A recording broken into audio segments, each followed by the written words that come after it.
Welcome to the K-Pasta Podcast, everybody. I'm the host, the ringleader, Cake.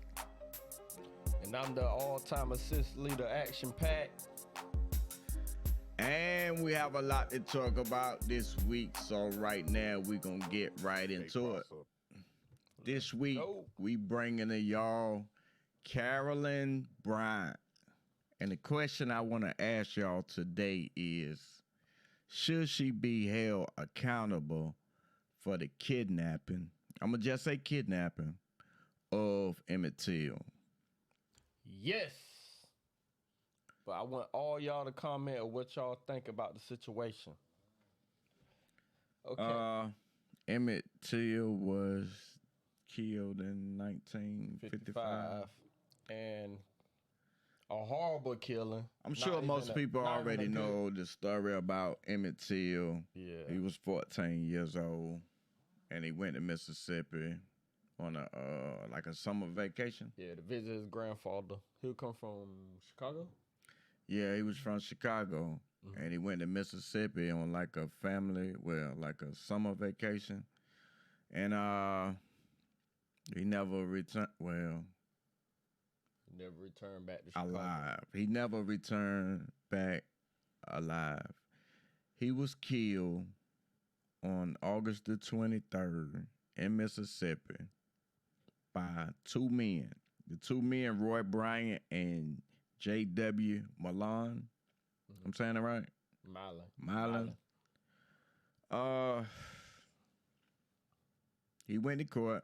They went to court for the murder of Emmett Till after they went to his house and Let's start from the beginning. Kidnapped him. How all happened.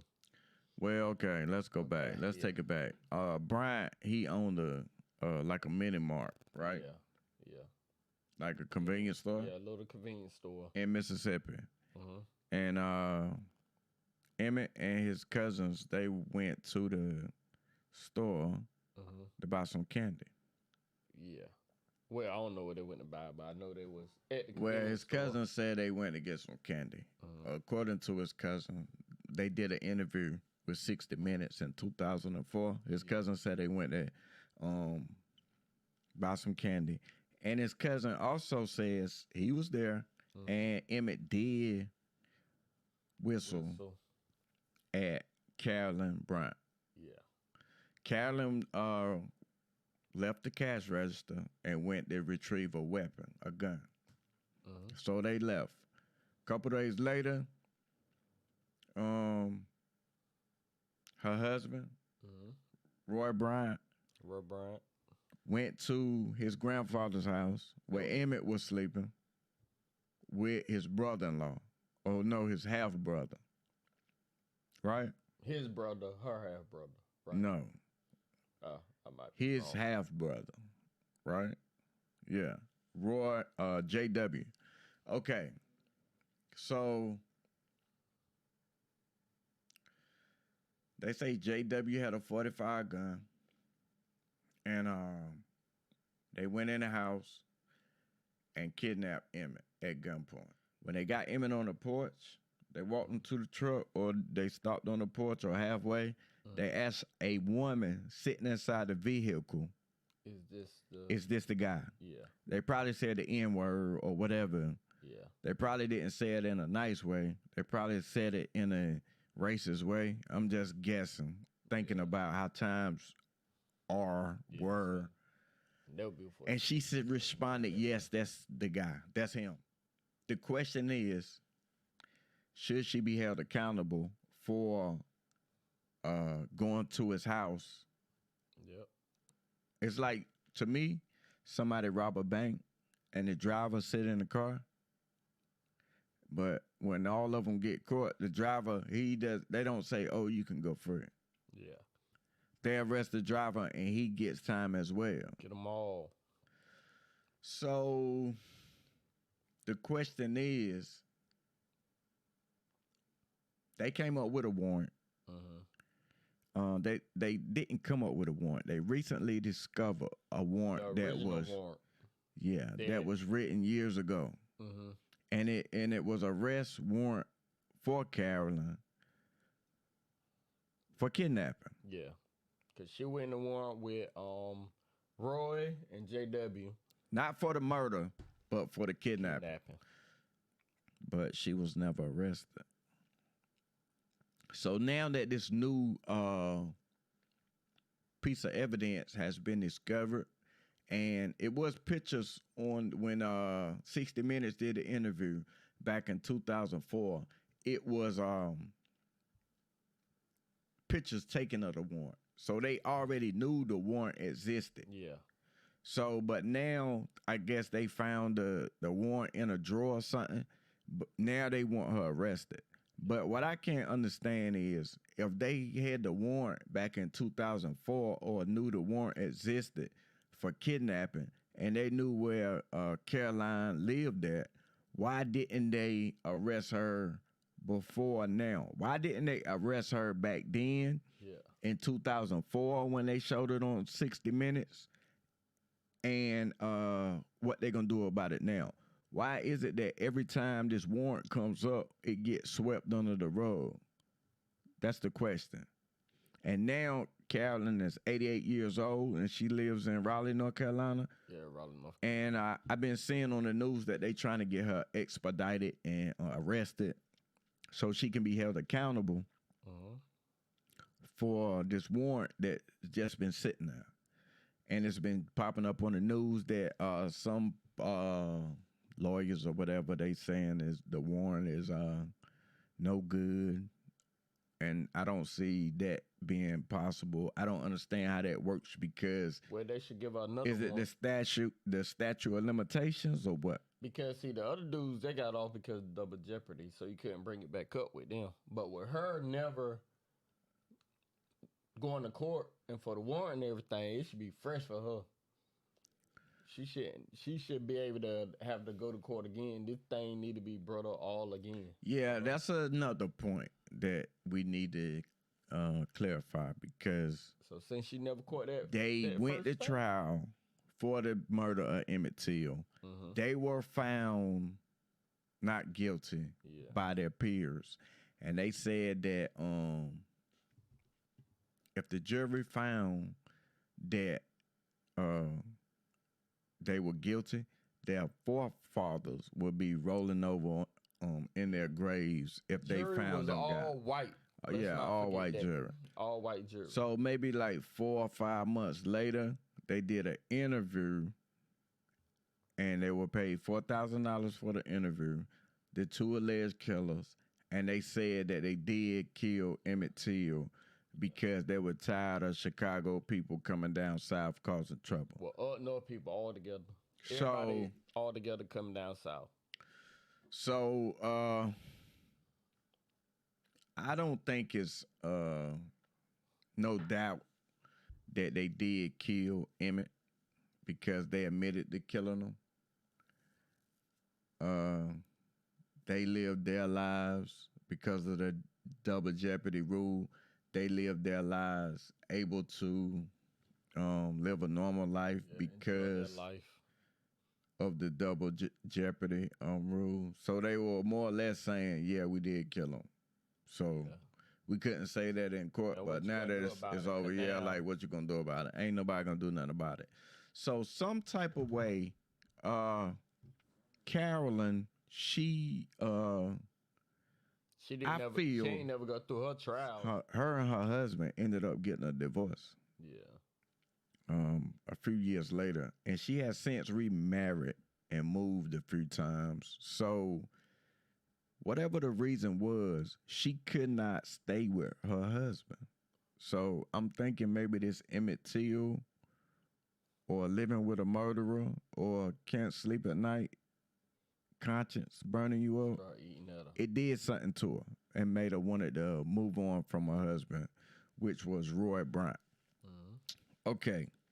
In 2004, when they did a 60 Minutes interview, they found out where she lived at, and I think it was South Carolina at the time. I'm surprised somebody like Oprah never got that interview because that would be the interview I want to see, like her doing the interview. But since she has a warrant out And not too many people know about this warrant, but I'm sure she does. So maybe she didn't want to talk because she know, hey, if they start interviewing me and always on television, then maybe this warrant will pop up and I end up getting arrested. So she probably want things to blow over. Similar to what R. Kelly did when he said, man, y'all killing me with this. You know what I'm saying? Hey, once you do that interview. Sit his ass down, though. Once you do that interview and it goes viral, then you in the public eye and everybody start digging into everything. Yeah. So maybe that's one of the reasons why she didn't want to do that. But I feel that she should have her day in court because she has never had her trial for kidnapping. Not saying a murder. Her husband and her brother-in-law, they went to court for the murder. But this is maybe they went to court for murder and kidnapping. Maybe both. But she was just charged with kidnapping since she was in the truck and she identified Emmett as the person, the young man that went and whistled at her. And I could see her being there because I could see those two guys or whoever was out there needing verification but before they took the wrong person. And she was the only one that could say, not that one, that's the one right there. So it's no doubt in my mind that she was there, you know. But another thing that I want to bring to the light is not only was she there, her brother-in-law and her husband, they said it was two black people there. And Henry Lee Loggins is one of the people that they said worked for the brother-in-law. So he was like his do boy. Yeah, JW. Like you do whatever I say, you work for me, you my puppet, or you my N-word, you do whatever I say. And he's been interviewed before, and he said he had nothing to do with it.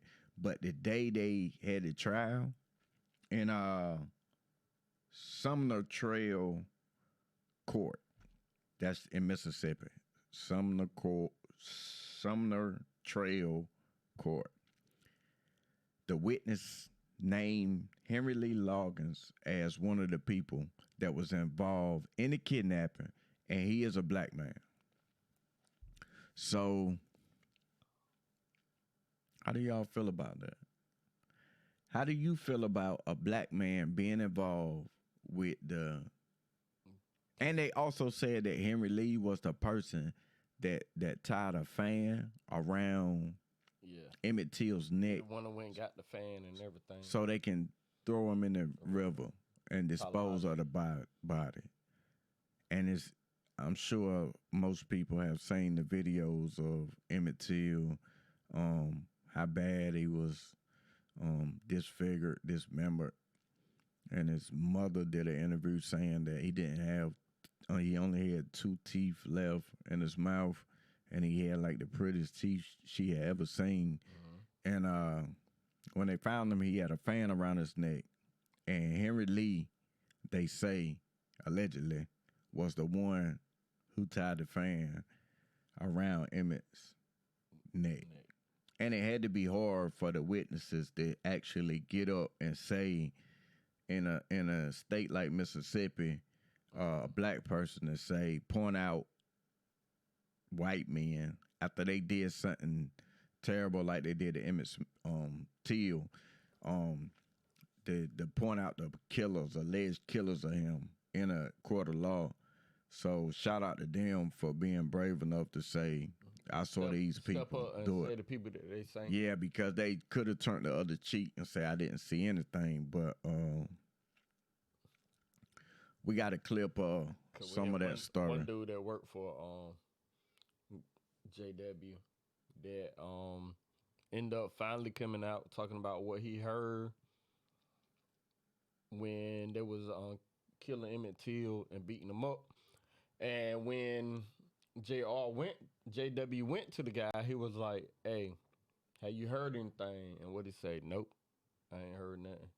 So he had the gun and just beat up Emmett Till, killed him. He probably didn't know if he was dead yet. So it's like back in them days, it was so hard for black people really to speak out on anything because you don't know if you're gonna live the next day or live that day for even talk about what you saw or what you heard. Yeah, it's rough down south. Y'all check this clip out. At Bryant's Meat Market and Grocery Store in Money, Mississippi. Back then, most of the customers at this store were black workers from nearby cotton plantations. The store was owned by a white couple, Roy Bryant and his 21-year-old wife, Carolyn, who was behind the counter the afternoon that Emmett Till and his cousins came in to buy some candy. As he was leaving the store, Emmett Till whistled at Carolyn Bryant, and she went to get a gun. Simeon Wright, Emmett Till's cousin who lived in Mississippi, was 12 years old on that day when they went to Bryant's grocery store. Today, at 62, he says the sound of Emmett whistling is as vivid to him now as it was 50 years ago. When he whistled, we ran, we jumped in the car, and we got out of there. Just because he whistled? Oh, yes. It's like if you're a kid, you throw a rock and break a window, you don't hang around to see what's going to happen. And you knew that in Mississippi, at that time, 1955, that was something you didn't do. That was something you didn't do. I woke up and I looked, I saw two men standing over the bed with one had a gun, which was J.W. Milan. I saw Roy Bryant. They ordered me to lay back down and go back to sleep. And they ordered Emmett to get up and put his clothes on. And my mother was pleading and begging with him not to take him. My dad was pleading with him. And my mother then at that time offered to give them money to leave Emmett alone. And Roy Bryant kind of hesitated, but J.W. Milan, he didn't hesitate at all. He didn't even think about taking money. He came there to take Emmett, and that's what he proceeded to do. Emmett Till's mangled body was found by a boy fishing in the waters of the Tallahatchie River not far from Money. His body had been weighted down by a 75-pound fan from a cotton gin attached to his neck by barbed wire. He'd been badly tortured. An eye was detached, an ear cut off, and he appeared to have been shot in the head. The local sheriff, H.C. Strider, a plantation owner and ardent segregationist, tried to have the body buried immediately in this small cemetery in Money, Mississippi, hoping no one in the outside world would ever find out what happened to Emmett Till. I looked at the bridge of his nose, and it looked like someone had taken a meat chopper and chopped it. And I looked at his teeth because I took so much pride in his teeth. His teeth were the prettiest things I'd ever seen in my life, I thought. And I only saw two. Where are the rest of them? They'd just been knocked Indicted on charges of kidnapping and murder. Their trial was held in the small Mississippi town of Sumner, billed as a good place to raise a boy. The star witness was Emmett Till's late great-uncle, Mose Wright, who bravely stood up in the courtroom and pointed his finger at Milam and Bryant as the ones who had come to his home and abducted Emmett Till at gunpoint. Another key witness was an 18-year-old sharecropper named Willie Reed, who said that on the morning after Emmett Till was abducted, he saw Emmett on a truck with 6 people: Roy Bryant, J.W. Milam, 2 other white men, and 2 black men who worked for Milam. Soon after, Reed said he saw the same truck parked in front of a barn managed at the time by Milam's brother, and heard the screams of a young boy he presumed was Emmett Till. Today, at age 67, Reed says he still cannot get those sounds out of his mind. I heard the streaming, beating, and beating. And I said to myself, I said, man, I'm beating somebody in that barn. I can hear it beating. The licks, I can hear the licks. You could hear the licks? Yes, you could. You could. According to Willie Reed and another witness, 4 white men came out of the barn, including Milam, who walked right up to Reed carrying a .45 caliber pistol. Milam was coming out of the barn. So he actually said, listen, said, did you all hear anything? And I said, no, I haven't heard anything. Warned the all-white jury that if they voted to convict, quote, your forefathers will turn over in their graves. It took the jury just an hour and 7 minutes to return a verdict of not guilty. One juror said it wouldn't have taken that long, but they stopped to take a soda pop break to make it look good. Milam and Bryant were congratulated by their many supporters and kissed their wives in celebration. How do you folks feel now that it's all over? Roy, how about you? I'm just glad it's over with. 4 months after the trial, knowing that double jeopardy protected them from being tried again, Roy Bryant and J.W. Milam admitted to a reporter from Look magazine that they had in fact tortured and murdered Emmett Till. They were paid $4,000 for their story. In it, Milam said, I just made up my mind. Chicago boy, I said, I'm tired of 'em sending your kind down here to stir up trouble. Damn you, I'm going to make an example of you. Was Henry Lee Loggins, now 81 years old and living in Ohio. At the time of the murder, Loggins was working for J.W. Milam. FBI files from 1955 refer to witnesses who claim they saw Loggins on the truck with Emmett Till after he was abducted. One respected black newspaper at the time even reported that Loggins allegedly held Emmett Till down as Milam and Bryant tortured him. Loggins was also reportedly ordered by them to attach the fan from a cotton gin around Till's neck just before tossing him into the Tallahatchie River. Henry Lee Loggins is now under investigation by the Justice Department. When we talked to him recently, he denied the allegations that have dogged him for half a century. I wouldn't say he didn't tell a lie. I wasn't with them people. I ain't saw nothing. How do you think your name came up? I mean, not just in newspaper articles, but also with the FBI. Why did people say that Henry Lee Loggins was there? I can't figure that out. I can't figure that out to the day. Henry Lee, how do you explain all these stories that just won't go away? Such as what? Such as you were there on the back of the truck. Which I wasn't. That you participated in the abduction, the kidnapping, and the murder of Emmett Till. Which I wasn't. That you tossed his body in the river. Which I wasn't. What's your name? Ed. Ed.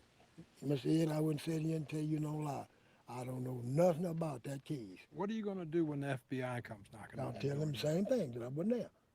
And that's them too. Lord know I wasn't there. 5 other black men, now dead, have also been implicated in some way in the abduction and murder of Emmett Till. If any of the allegations are true, the question is why? Just walk us through, why did you and the team decide to even search the Mississippi courthouse basement? And how did you come across this warrant? Well, thank you, first of all, for having me on to discuss this with you. We're astonished as well. Our attempt to try to bring justice delayed, has been justice denied. And so we knew that we were aware and made aware by FBI records and documentarians, Keith Beauchamp and others, that there was a warrant for Carolyn Bryant's arrest, but it was never served. And so as an effort to try to find that warrant, and with the hopes of having it executed properly, that we could have full accountability, particularly for those that are living and that were a part of the abduction, the kidnapping, and lynching of Emmett Lewis Till. And we, to our knowledge, knew that Carolyn Bryant Donham was the last living known accomplice. And so it was important for us to find, first of all, and then present that information to the authority. We decided for the second time to go in that search in the basement. And so we did. And within 2 hours, we were able to locate the actual file that was in a box in the lower level of the LaFleur County Courthouse, the file, the original file that has an affidavit in it. It has the address of Mose Wright. It has the warrant enclosed as well. Why was the warrant issued in the first place, particularly for kidnapping? And the reason I ask that is because Emmett's uncle Moses was asked during the trial about a third voice that he heard before the boy was forced into the car that took him away.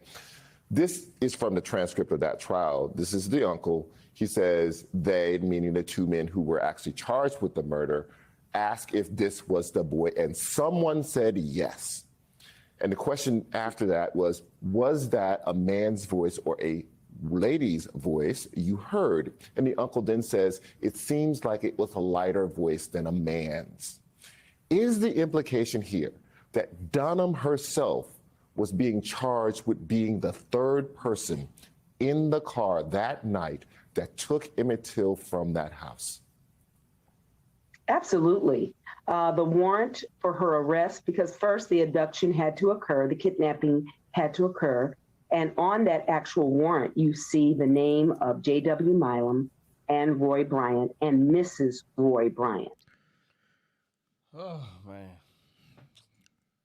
I say, let's go get her.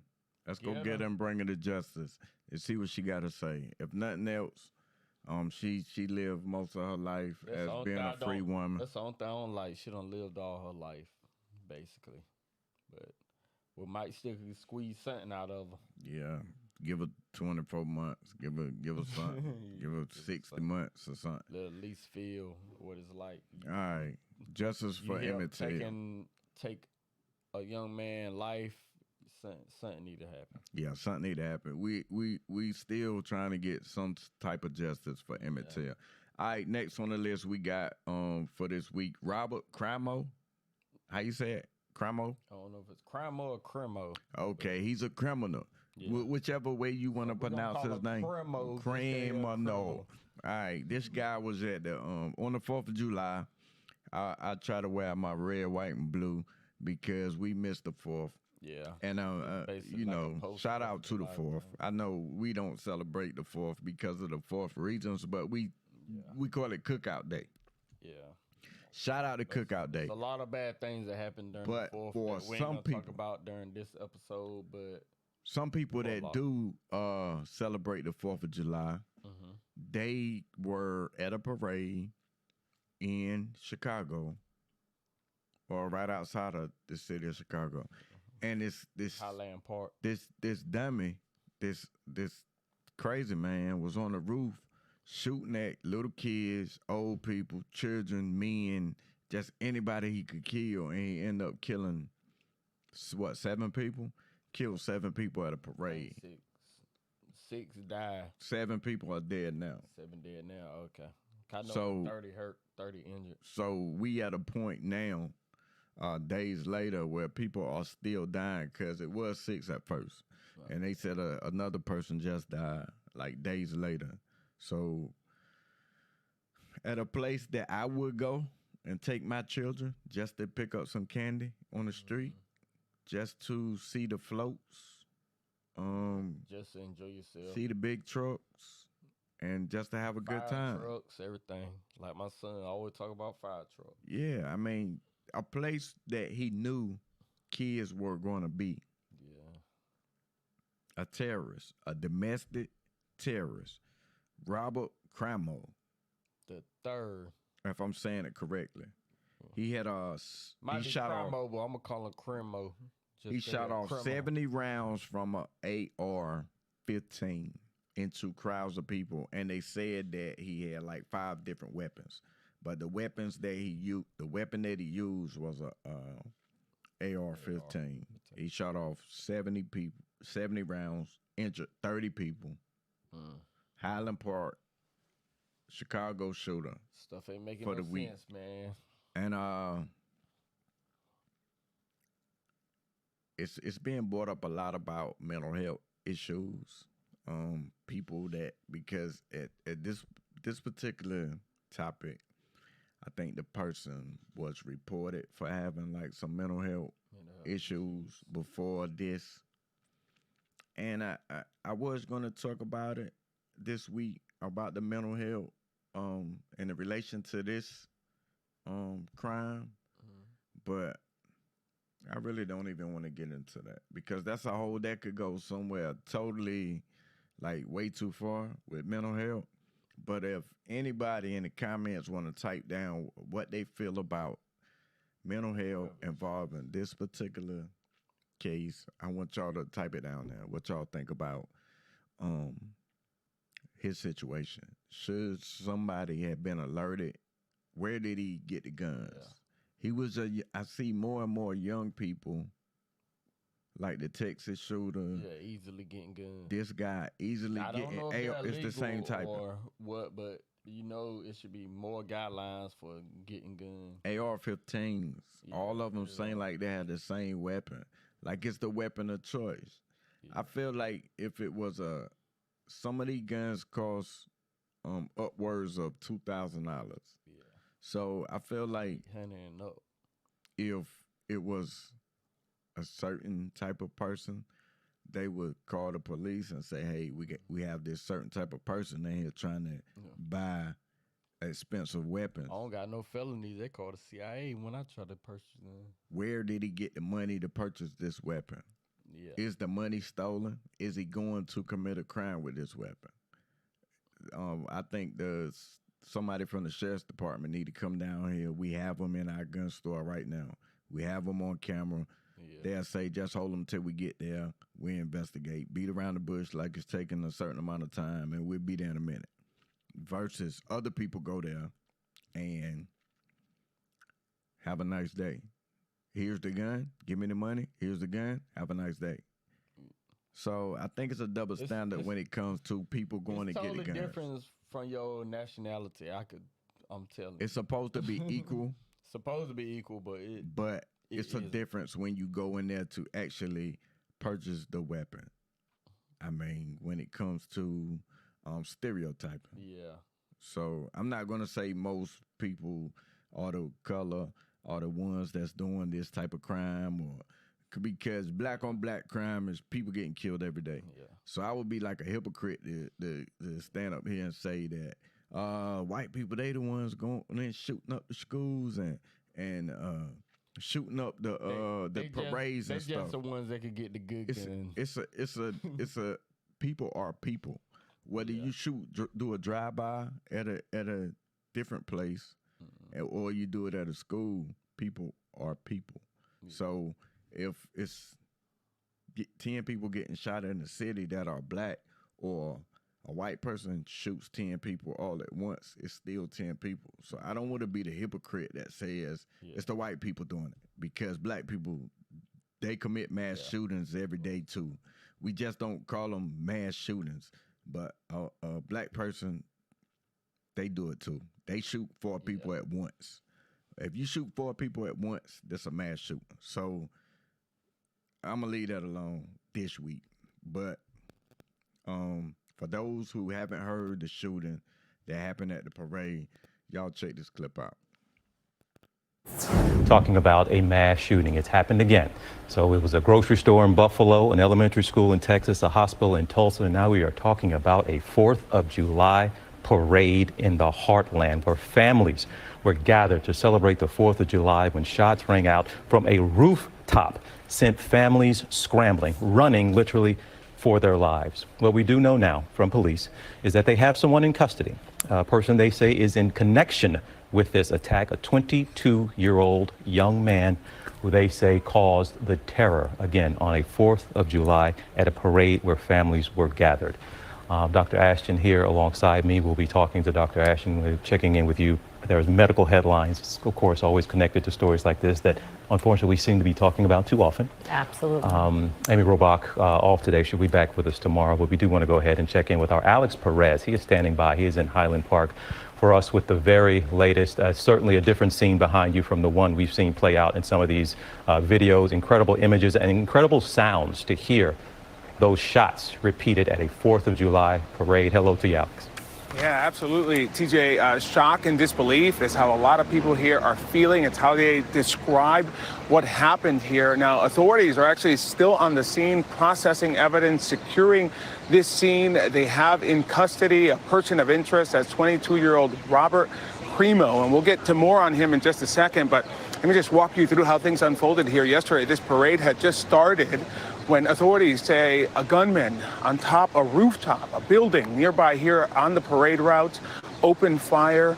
When it was said and done, 6 people were killed, more than 30 were injured. And you can imagine the chaos that sort of ensued after that gunfire filled the air, people leaving everything behind. There are outdoor chairs, coolers, cups, all kinds of belongings that people, it just didn't matter in that moment. They left all of that aside and took off trying to save their own lives. Now, of course, there was a big police presence here, TJ, and authorities within a short amount of time were able to develop a person of interest, that 22-year-old Robert Crimo, and shortly after they went public with his name, they were able to track him down about 13 miles from here in the town of North Chicago, Illinois. Authorities say there was a short pursuit, and then they were able to apprehend him.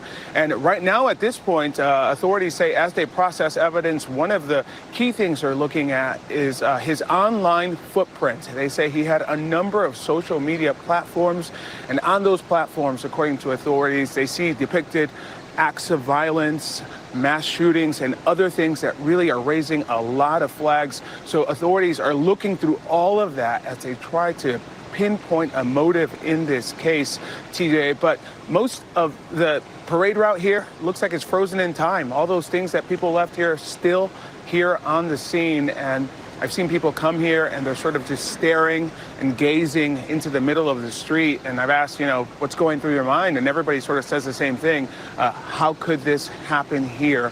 How could 6 people now be dead because of this gunman that opened fire on a day where everyone was supposed to be having fun and spending time with their family? Ooh, man. All right, we back. That was a crazy video. A crazy scene behind the man, just chaos and everything taped off, and people died out there at a parade on the 4th of July. We gotta do something about these mass shootings. Like, this is getting senseless. Like, he started the video off naming out different places like the Buffalo, the Texas, and it's like repetitive. Do you think that one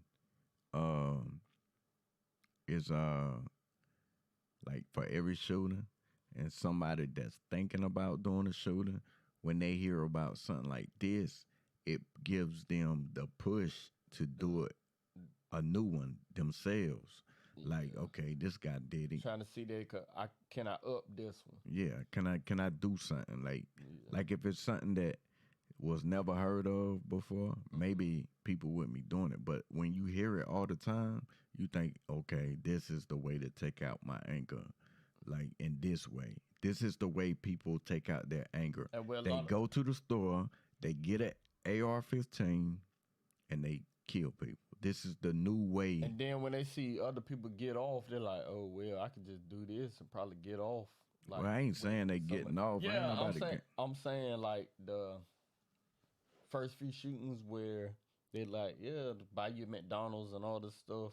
Well, they ain't getting off. The guy, Kyle Rittenhouse, he was the only one that I saw getting off after he killed only 2 people, and that wasn't premeditated. Well, all these guys survived. In his defense, because I don't want to defend Kyle Rittenhouse in any way, but in his defense, I want to say that he didn't know that was going to happen, even though he went there with a gun. So it goes both ways. You could say, hey, if he didn't have that gun just hanging out, it wouldn't have happened in that way. That's true. But I don't think he went there to just gun people down. I think he just went there, a foolish, dumb person, and it happened. The worst that could happen, or the things that you don't want to happen, happened. When he could have been more responsible and just avoided the whole situation, not went there at all, not went there with a gun, he just wanted to, I don't know what he wanted to do. I don't want to defend him because it was a bad situation. What's your opinion on it? Like, he went there like, I wish would. He killed 2 white people. I wish something would go down. So I don't think that was like more His of a. more intention was, I hope something go down. If something go down, we're gonna see what it's about. I think it was So bigger. It would have been bigger if he would have shot some black people.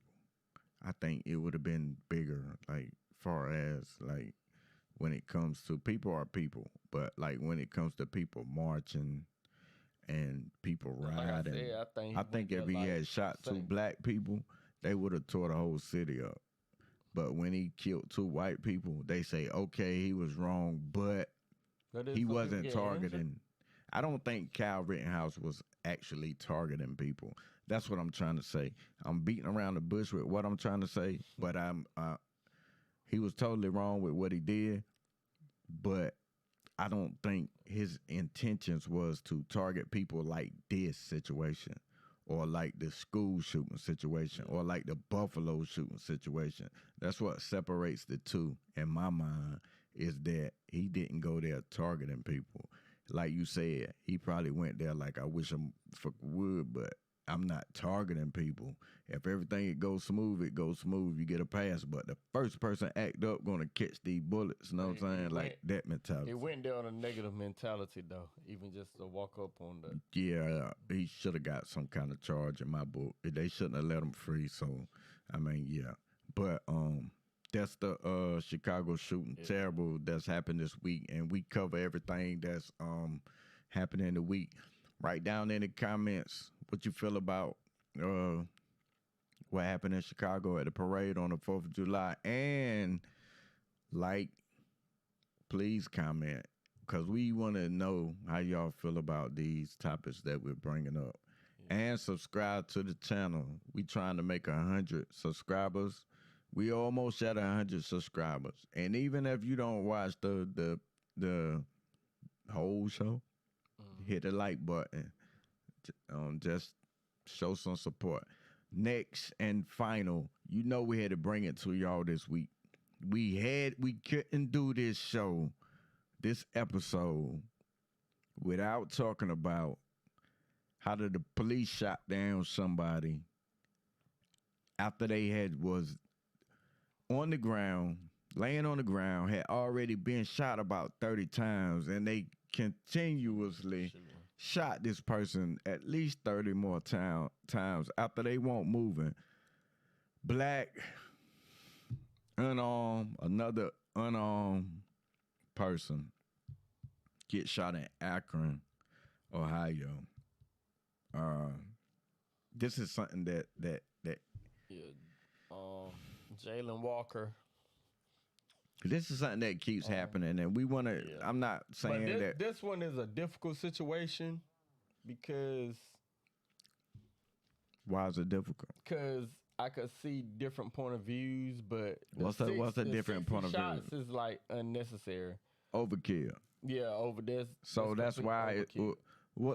Give me the two sides, the two ways you see it. What make it difficult is. Hold up. If you had two sides, right? Mm-hmm. Give me the first side you see first. What's your first side that you see? With your point of perspective, what's your first way that you see it? As just a regular human being, you shouldn't be shooting at me that many times. Like just overkill. Like a dog. Yeah. Like a dog is shot down like a wild animal. Like that. Like it's just. You won't even shoot a wild animal that many times. Because now you can't feast off an animal once you shoot that many times. So you're not going to shoot a wild beast. But. What's your second way that you see it? As a policeman, once you shoot at me, I got the right. Hold on. Tell the story. What happened. Tell what happened that night. Okay.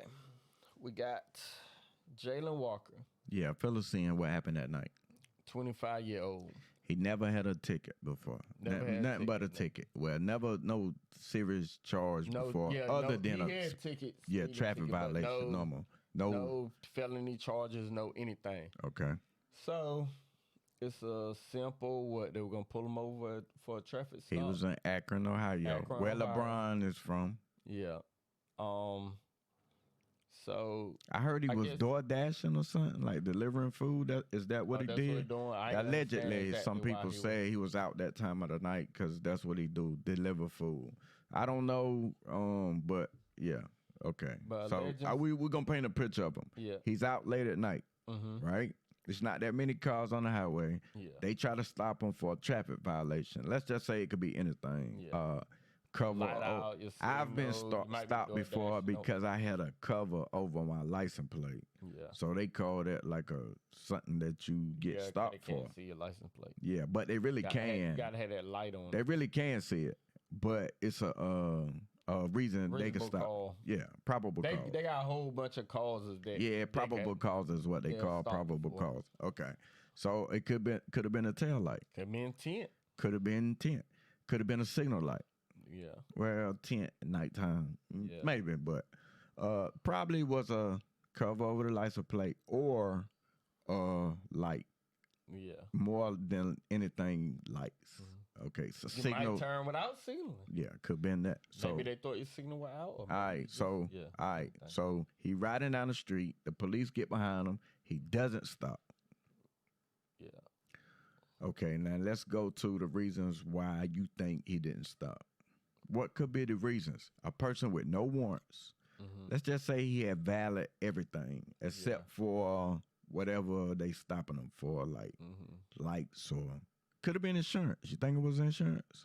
Nah, probably lights. Let's just say for the sake of argument, a broken tail light or no signal. Yeah. Okay, why do you think he takes off and takes them on a high speed chase somebody with no prior record, serious, and no warrants, and he has driver's license? Yeah, you just never know. So he takes him on a high speed chase. Somewhere during the high speed chase, he does he shoots out the window at the cop, or does he just shoot? He shoots somewhere. We don't know exactly. I'm not gonna say I know exactly who he shot at. I don't know if he shot at the police. He shot, but you could tell that it was a flash. He sent something out that window, like a flash. Yeah. You saw a flash from the camera view. You see a flash coming out, and from the police camera, when he was the police were in his vehicle, you could hear something that sounded like a pop. Yeah, the pop sound. So the police responded to the dispatcher that shots were being fired because he could hear it. Yeah. And clearly on the video that they released, you could hear something, but you can't really tell what it is. But since he said it was a gunshot, we take it as a gunshot. And then they showed the video. I can say they did not shoot back at that time. Now they did. I don't. That police didn't shoot back at that time. Okay, so I think it was multiple cars following him. It had to be like more than one. Or at that time, he could have been calling for more help. So I don't know if it was just that one police at the time, at the beginning, and they just all joined in the chase, or it was already multiple police cars at that time when he said that. But okay, they tried to apprehend him. You see, he didn't stop. At one point, he did slow down. And then that's when they walked up on the car, almost right to the glass. Well, we got multiple point of views from different cops. Different angles, different body cams. Yeah, different What I'm going to say is, if you look at the camera. I remember the one that pulled out the taser, but. Well, if you look at the camera, just like from me, myself speaking, me looking at one of the body cam footage from the officers. Okay. You see officers right at his door with flashlights and handguns pointing at his head. He's going about 2 miles per hour. At that time, it's over. You see about 10 cops, and it's over. You know, it's time to stop the car because you don't want to get shot and killed for using your car as a weapon. So it's time to stop your car, put your hands out the window, and say, I give up. It's over. You cannot get away at this time. And then the most craziest thing, one of the most craziest things I have ever seen from a video, a body cam. I've seen a lot of videos, but one of them is since the police were on his side, the driver's side, he hops out the passenger side with a ski mask on. Oh yeah. So I He mean, put the ski mask on. That's what was he doing with that ski mask on? That is the part that has me puzzled. Going back to the reason why we were asking, why didn't he stop? Yeah. Could he had been up to something, doing something before, and by him being paranoid in his mind, the police is stopping him for a tail light. Traffic stop, but he's thinking they're coming at him for something he probably have done. Yeah. Like, The man got on a ski mask. Now, if he would have hopped out without a ski mask, I couldn't even say that. yeah. I would have said maybe he was high or something like that. Maybe he wasn't in his right mind. He was drunk. Maybe that's why he was acting erratically. But when you hop out with a ski mask on, hold up. It's like, wait, what you doing with that ski mask on? Yeah. Why you driving down the highway, shooting at the police, allegedly shooting at the police, with a ski mask on? But it's facts. It's alleged that he was shooting at the cops. It's alleged that he was shooting at all. But it's facts that he had that ski mask on. Yeah. It's facts Okay. they had a gun too. Yeah. So, because at the time when the police said that he was shooting or from the vehicle, the police didn't know for sure that he had a gun. Yeah. So it's like 2 and 2 getting put together. Yeah. He heard the shots and they discovered a gun there. I want to know when they did the ballistics on the gun, had the gun been fired? Yeah. You know what I'm saying? That's what I want to know. Okay. The information might be out, but I haven't heard it. Okay. So from one of the policemen, a taser was fired before he was shot. But he was running so fast, or the policeman was such a bad shot that he missed. Okay? Yeah. All right. Then it's going back to myself again, being put in these shoes. First of all, I would have took that ski mask off. I mean, I had plenty of time to take that ski mask off. Maybe he kept the ski mask off because in his mind he was thinking, hey, if they don't see my face when I go to court, if I do get away by running, they can't prove it was me because I have this ski mask on. Because that is a thought. But that's we a not bad gonna idea when you got that many cops on you. You trying to get we away. can't say that is a good thought, but it is a thought. Maybe he was thinking, I can run away as long as they don't see my face, because everybody knows since the pandemic, it's been more crimes being committed because it was normal to see people with face coverings. So people been committing more crimes because it's normal to see people with their face covered up. You can walk right in the store with your face covered up, and people won't bat an eye because everybody is doing it. But then it's the perfect time to do your robbery because you catch people off guard because they think you're a normal person. Yeah. So could he have been thinking that I'm gonna run away? They don't see my face. They don't have me on camera showing my face, so I can beat this. If I get away tonight by running, I can beat this in court. It didn't turn out that way. No matter what, it didn't turn out that way. Yeah. Because you see, maybe, I don't know how many feet it was. He ran a little ways and then he kind of spent around, or he didn't spin around, but he gets shot. Yeah. And then when you see or hear one person shoot him, it's like everybody out there just starts pulling the trigger. Unnecessary. Yeah, that's where I have a problem with it, because to me, by the research I've been doing and the way the evidence have been unfolding, it's kind of like he asked for everything terrible to happen that night. You know what I mean? First thing you ask for is not stopping when the police try to pull you over. That's the first bad That thing. already give them a red flag. Like, I mean, you asking for trouble, like, and then the second thing is, just say he allegedly shot the gun. Okay, now we're at number 2, terrible things shooting at the police. And we can go back to like a week before this happened. It was like a man that was apprehended after he murdered 3 police officers. And his face was badly beaten up. He was of another race. And I don't see how he was able to get away with killing 3 police officers and he lived. Yeah. But he didn't live by much because if you can see the picture of his face, it was terrible. Being that happened the week before, maybe the police were like, okay, we got us another police killer on the loose. So I'm making it home to my kids. I'm not going to take any chances with this guy because there's people really out here murdering police officers.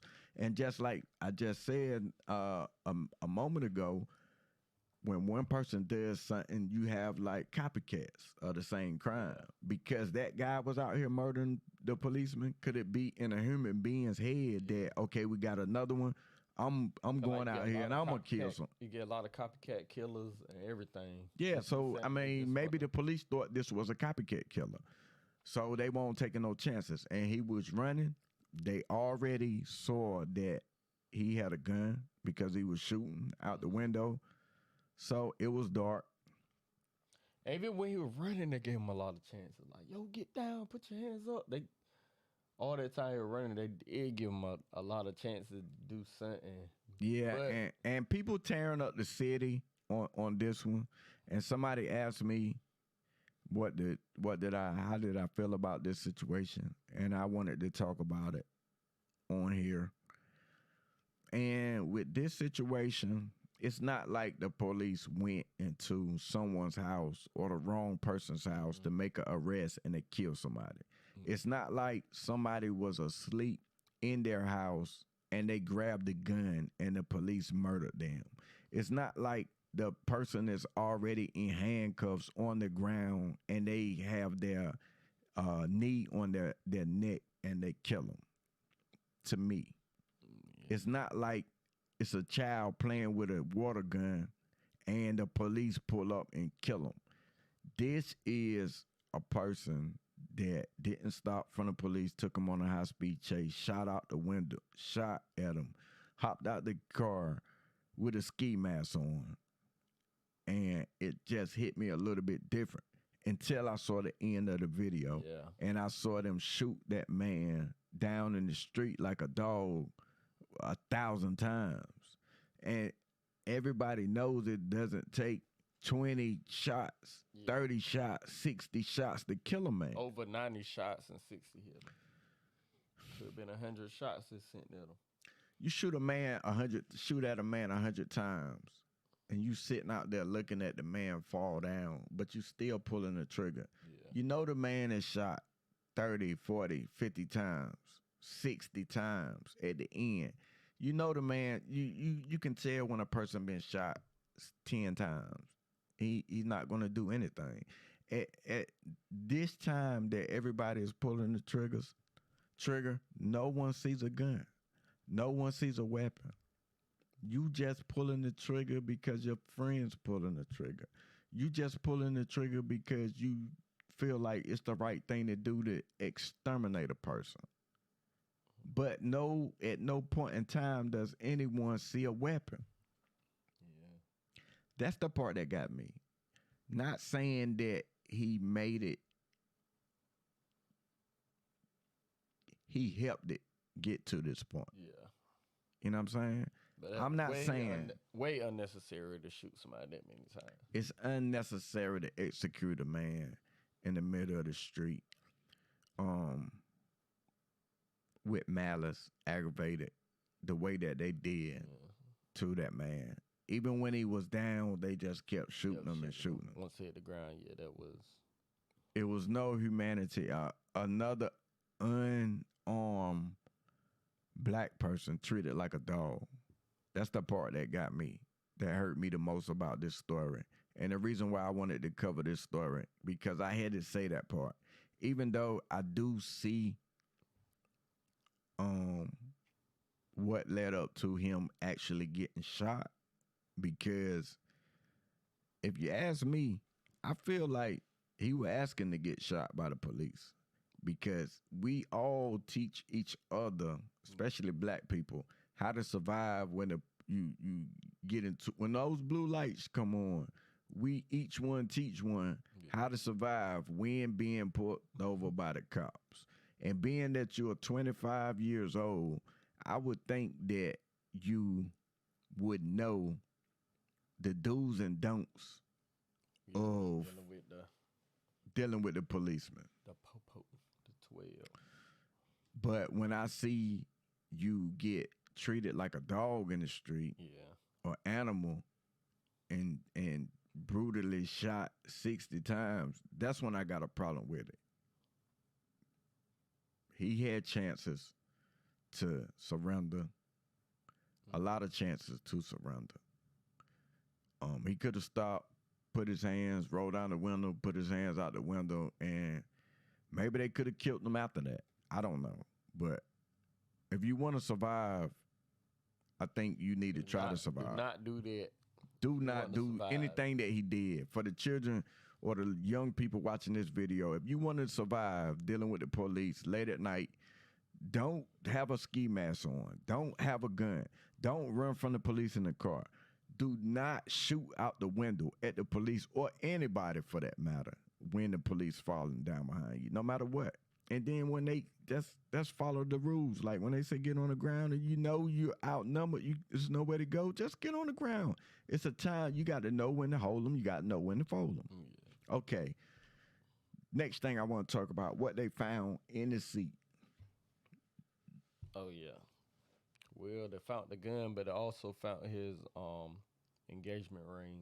Yeah, they found wedding band. Yeah, they found like a wedding band engagement ring type of ring, and the gun, and the clip. Yeah.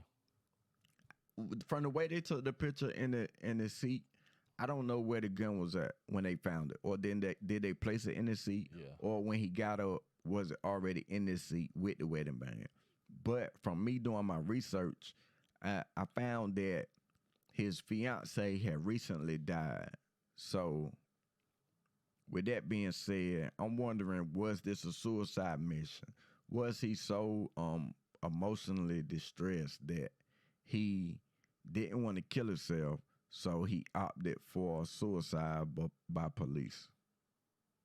Because when you look at the backstory of the depression from losing his fiance, seeing the ring, which resembles a significant other, his fiance, with the gun, his piece. Was he ready to join her? Did he do everything that he could to make the police shoot him? I mean, you can say that if he wanted to, he could have had the gun, and he could have held the gun up at the police if he wanted to die. You can say that too, but I mean, it's hard to say. But y'all check out this clip of what happened. The 25-year-old black man was unarmed when he was killed in a hail of bullets after a traffic stop. This afternoon, police released the disturbing body cam footage, which shows officers fired dozens of rounds as Walker ran away. This weekend, hundreds of people protested in the streets calling for justice. Newly released body camera video shows the moments leading up to the deadly shooting of Jayland Walker. The officers have not been able to provide a statement yet. I am reserving any sort of judgment until we hear from them. Akron police say the 25-year-old delivery driver sped off when they tried to pull him over for a traffic violation last week. During the chase, investigators claim Walker fired from the window of his car, a claim his family disputes. 21 shots fired. That vehicle just had a shot come out of its door. Video shows Walker exiting the car on foot wearing a ski mask. Authorities say officers tried to use tasers to stop him, but opened fire when he turned around to face them.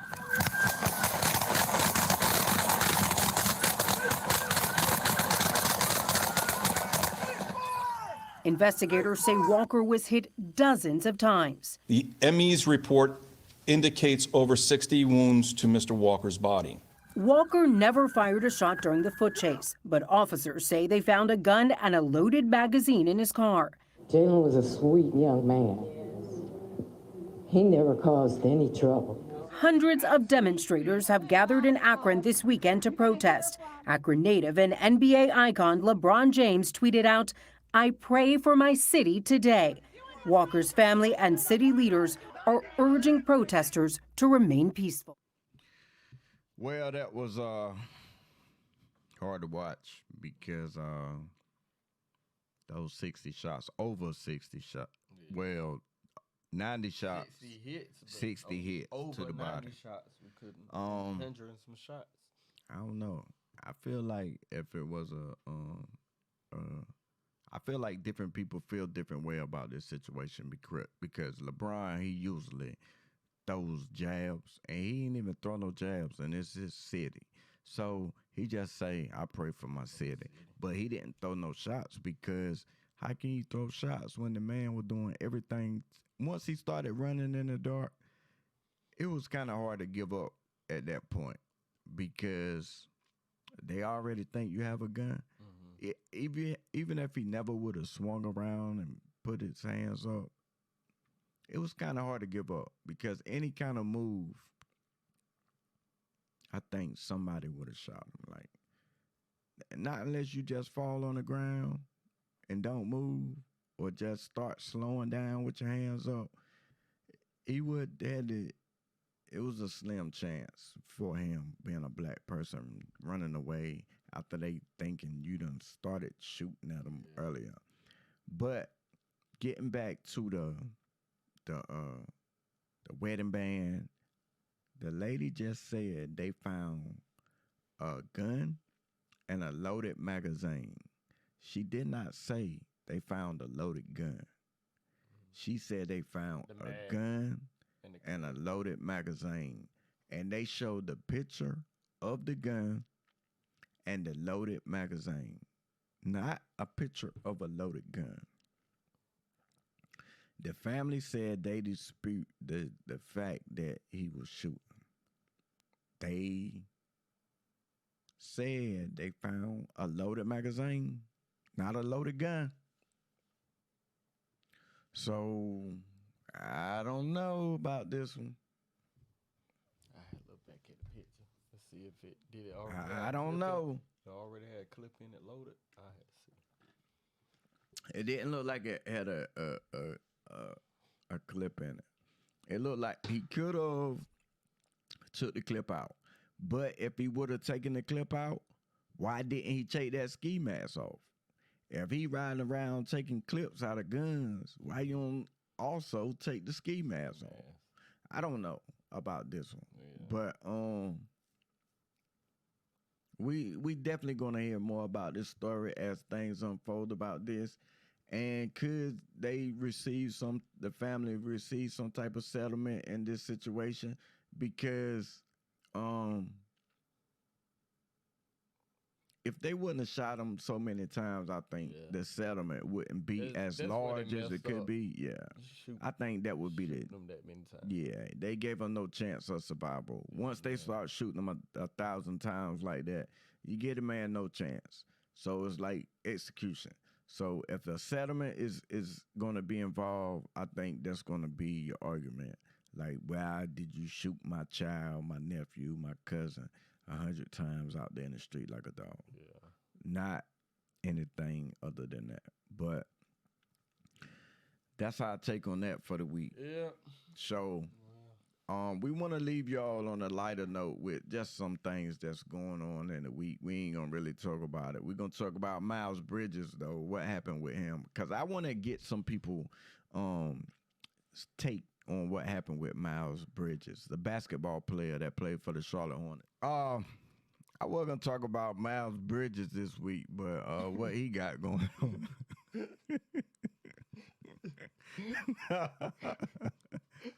Well, this is Miles Bridges. No deal from us. Yeah, with pertaining to this Miles Bridges story that we were gonna talk about this week. This story is still developing, but what happened with Miles Bridges is he was gonna re-sign a NBA contract. His wife put out a story, and he was arrested saying he beat on his wife. For y'all that don't know Miles Bridges, he played for the Charlotte Hornets. He's on a rookie deal, and he's up for a few, not a few, but a lot of millions of dollars contract extension for the Hornets. And for those of y'all that have time, go check out the story on what's going on with Miles Bridges. The reason why we laughing because we were gonna cover it, and we saw this story was so serious, and we don't want to do it. We decided we don't even want to cover this story, so that's why we laughing on here. Miles Bridges got into it with his wife. He has 2 kids by his wife, and we don't even want to cover. We don't even want to touch it. So all right. So with that being said, this has been the K-Pasa podcast and reviews. Make sure y'all go like, comment, and subscribe to this YouTube channel. Get them likes up. Until next time, y'all be safe out there. Peace.